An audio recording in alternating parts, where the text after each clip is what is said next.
I'm Pamela Gott.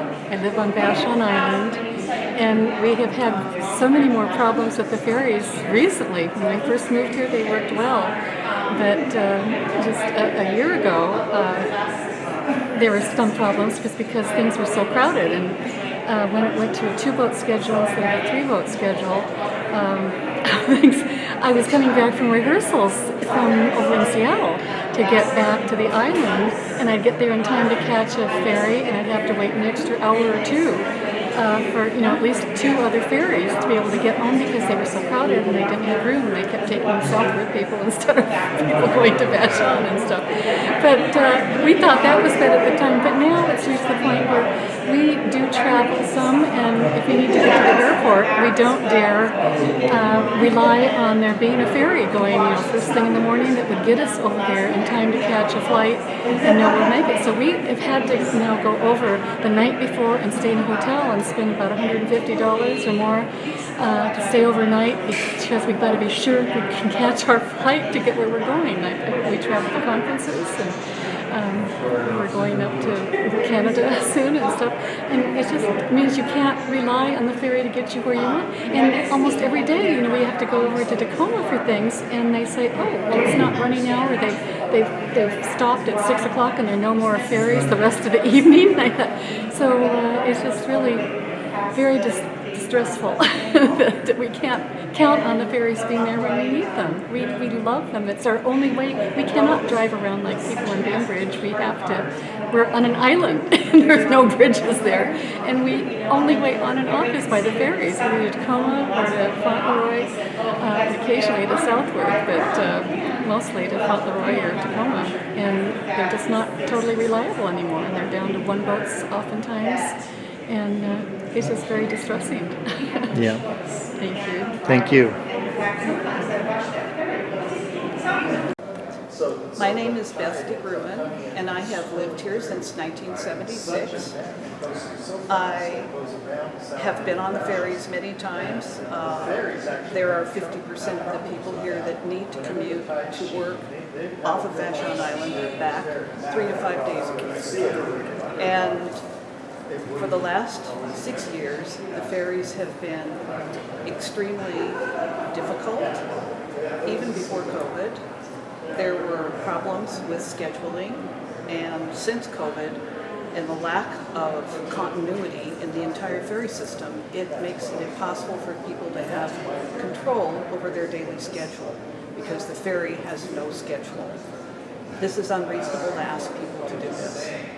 If you shut down the Mercer Island floating bridge or the Evergreen floating bridge for 5 hours, you would have people with pistols at the bridge. So we have put up with this for a very long time. I want to see the bureaucracy that runs this either change, which I feel is impossible, or let somebody else help them with their problem because they're not doing the job. We can't get on and off Vashon Island. We have no choice. All right, go. My name is Karen Starr. I have 2 things that concern me. One is about my own personal situation with ferries. The other is about the community.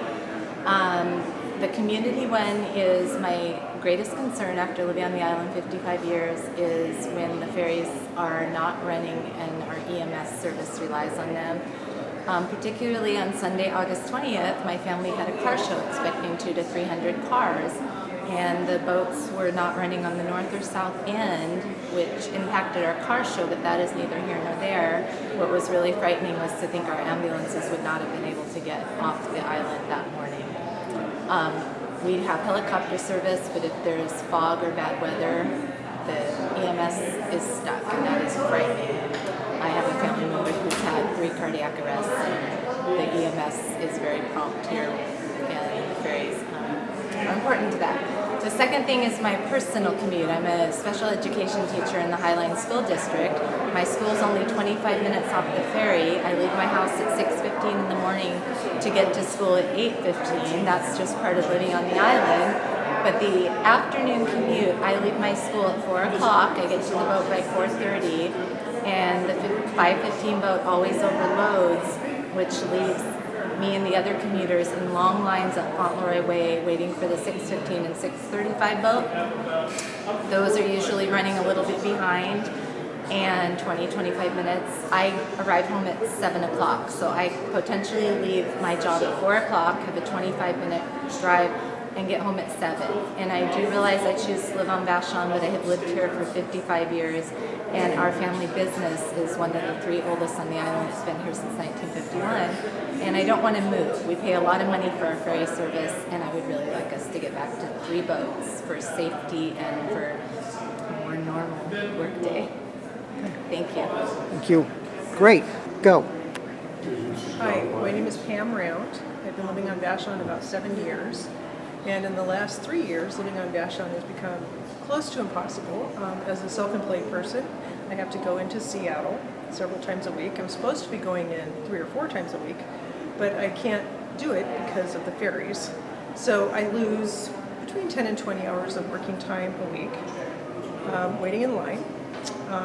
Time that I could be spending at home working for my other freelance client. Anyway, so half the time I'm in line, there's no internet access or phone access where I'm sitting waiting. And so the ferries have had a horrific impact on me in that regard. And they also have had a huge impact on my partner and my friends with medical treatment. I could count probably on 2 hands the number of people that I know who have to pay for a hotel to stay in Seattle or Tacoma to get surgery or have medical appointments, because the only way that they know they'll get to the appointments is if they get off the island the day before. So that's the nutshell. Okay. Thank you. Go. My name is John Stasek, and I've been on the island for 17 years. I've never been so appalled about services that the ferry system provides, and the legislature doesn't do its job. So I'm here to raise a little bit of hell. Number one, something very simple. The boats, with regard to surplus furniture and surplus tools and things like that for cleaning the boat, are just strewn all over. It looks like a dump. Somebody needs to keep that place clean, get rid of that surplus furniture and put it away.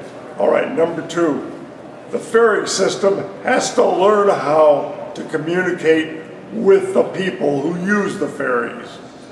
And not just once a week or when there's a little bit of a problem, like a no-show crew. I'll get to that in a moment. Things get worse as I go on. Number 3, there are ferry systems around the world that work a heck of a lot better than this ferry system. And you can look at Eastern Europe, you can look at the Baltic, you can look at the Germans and how they run the place. I'm tired of complaining to the ferry system, and every few times they have a survey to run. And third, tied to the third, is the fact that we need that 3rd ferry on the triple route, on the tri-route. And number 4, I guess it is, I'm tired of wasting my time hurrying in the morning, getting to the ferry line, waiting and waiting and waiting, and never knowing whether or not the boat is actually coming or where it is. But I waste a lot of time when I go to medical appointments in Seattle, and I know everybody else in front of me is wasting time and behind me. That's a huge accumulation of wasted time. We don't need to be wasting more time.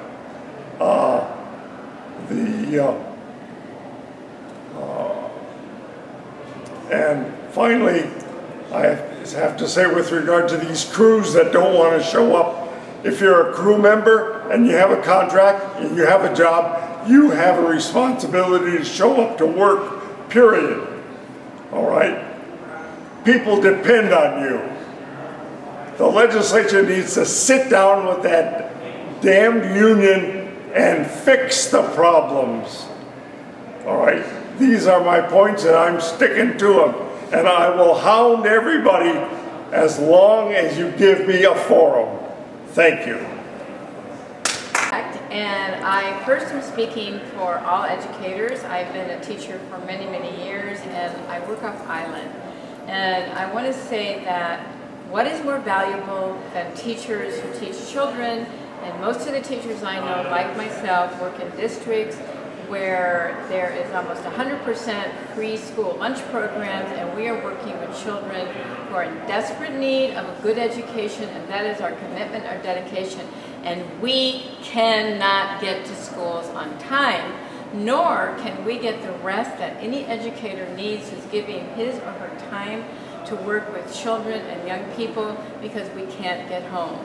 So even if we get to school without the principal getting very angry at us and a classroom of children waiting for a teacher who will not show up, we cannot get home to a family, to dinner, to rest, to class preparation for the next day.